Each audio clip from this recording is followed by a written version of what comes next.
Relationships. How do you stay loving and forgiving regardless of what happens? Well, the first aspect is to remember that what we love is the person, not the action. The one we forgive is the person, not the action.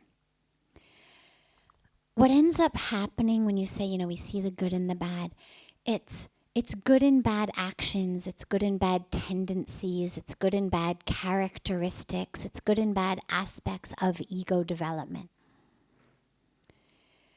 Being loving and forgiving does not mean, oh my God, that's so beautiful when you slap me like that. I just, God, I love that. Could you? It's so wonderful. Thank you. That's not where we're going. It's about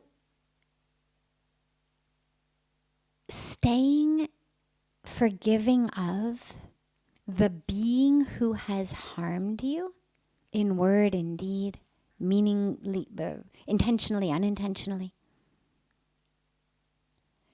Because the being is not the action. Just as, has anyone in here ever said or done something that you wish you hadn't? Has anyone in here not ever done or said something that you wish you hadn't? Okay, so we all have. We all have. And the prayer that we would all have is that whomever we had said or done it to could see us as the fullness of our being and not that one action or word. That's when we feel remorse, when we feel guilt, that's the conflict inside is, how did I say that? How did I do that? That's where we feel guilty. Because we understand, well, that's not all of me. That was my fear, that was my jealousy, that was my anger, that was whatever it may have been. But that's not the sum total of me. And so in the same way, when people speak to us, treat us, do things to us or not to us or just in the world, that we would deem the good and the bad,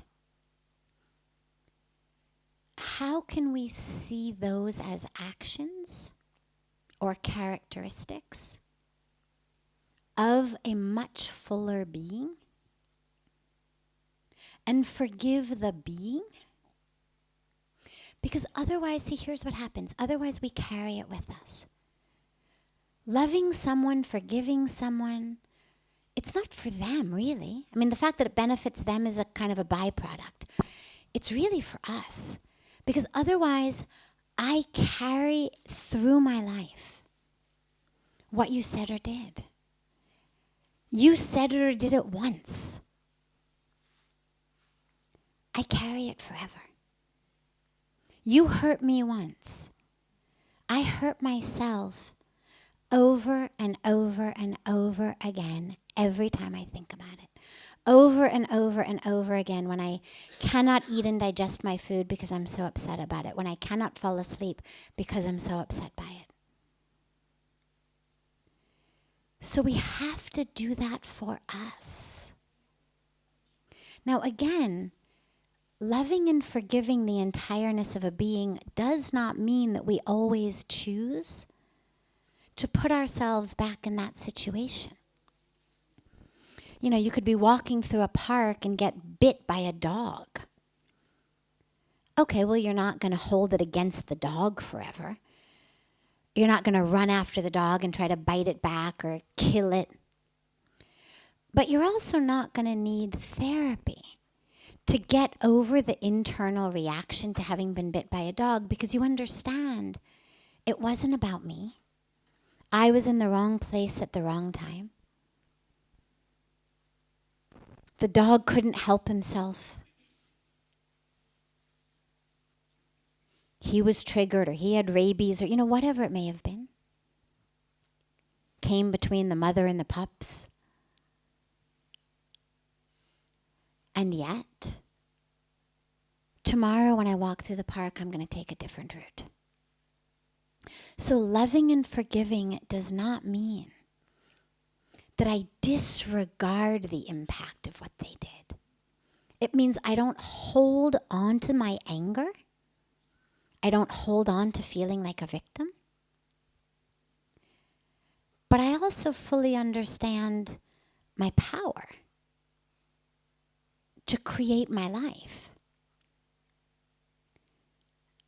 And that doesn't necessarily mean that just because I love and forgive the beingness of the dog who bit me, that I need to keep taking that path through the park every day. So that's an individual situation to have to look at and see, okay, what is the bad? When the bad is general, human nature stuff, people get upset, people sometimes yell, people, sometimes don't treat us as respectfully as we'd like to be treated.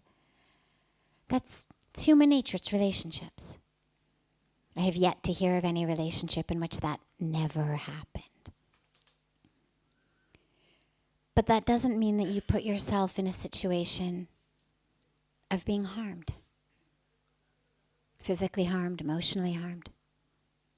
So that's an individual basis though, but even if you choose not to physically be in that situation anymore, you still have to find the love and the forgiveness. The two things are actually separate. I love and I forgive so I can stay in peace, so I can stay in being.